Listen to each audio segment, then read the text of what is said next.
গুমের পর মাথায় গুলি করে হত্যা করা হতো। এরপর সেই লাশ যেন কেউ খুঁজে না পায়, এজন্য শরীরে সিমেন্টের বস্তা বেঁধে ফেলে দেওয়া হয় নদীতে। কিলিং মিশন হিসেবে বেছে নেওয়া হতো শীতলক্ষা এবং বুড়িগঙ্গা নদীকে।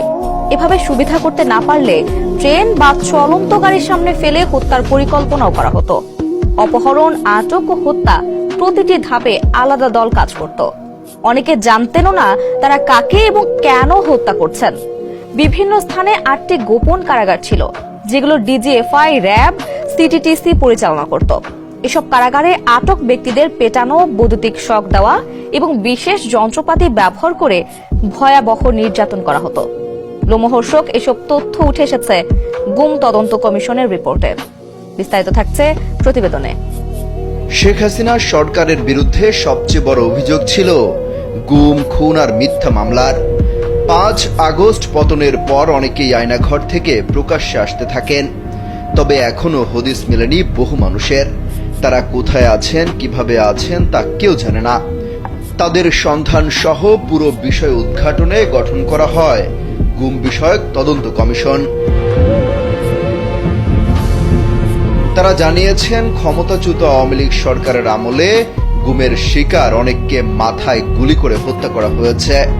হত্যার পর লাশ ডুবিয়ে দিতে সিমেন্টের ব্যাগের সঙ্গে বেঁধে 3টি সেতু থেকে শীতলক্ষা ও বুড়িগঙ্গা নদীতে ফেলে দেওয়া হতো। গুমের শিকার 27% এখনো নিখোঁজ। গুমের পর ভারতে হস্তান্তরের অভিযোগও পেয়েছে কমিশন। অন্তর্বর্তী সরকারের প্রধান উপদেষ্টা ডক্টর মোহাম্মদ ইউনূসের কাছে গত শনিবার এই প্রতিবেদন জমা দিয়েছে কমিশন। প্রধান উপদেষ্টার প্রেস উইং রোববার এই প্রতিবেদন প্রকাশযোগ্য অংশ সংবাদ মাধ্যমকে সরবরাহ করেছে। গুম তদন্ত কমিশনের প্রতিবেদনে বলা হয়েছে, কাউকে গুম করার ক্ষেত্রে 2 ধরনের পদ্ধতি ব্যবহার করা হতো। অনেক সময় প্রথমে কাউকে আটক করে নির্যাতন করে অন্যদের নাম বের করা হতো, পরে তাদেরকেও ধরে এনে নির্যাতন করা হতো, পরে এদের সবাইকে গুম করা হতো।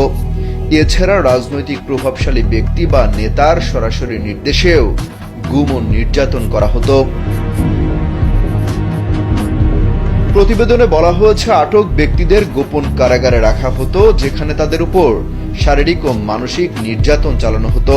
বিভিন্ন স্থানে 8টি গোপন কারাগার ছিল, যেগুলো ডিজিএফআই, র্যাব, সিটিটিসি পরিচালনা করত। এসব কারাগারে ভুক্তভোগীর কানে ও যৌনাঙ্গে বৈদ্যুতিক শক দেওয়া হতো। অন্য এক ঘটনায় একজনের মরদেহ রেল লাইনে ফেলে ট্রেনে কাটার পরিকল্পনার কথা জানান র্যাবে থাকা আরেক সেনা সদস্য। চলন্ত গাড়ির সামনে ফেলে হত্যার চেষ্টার কথাও উঠে এসেছে। কমিশন জানায়, গুমের কার্যক্রম বিভিন্ন বাহিনী সুসংগঠিতভাবে পরিচালনা করত। অপহরণ, আটক ও হত্যা প্রতিটি ধাপে আলাদা দল কাজ করত। অনেকে জানতেনও না তারা কাকে এবং কেন হত্যা করছে।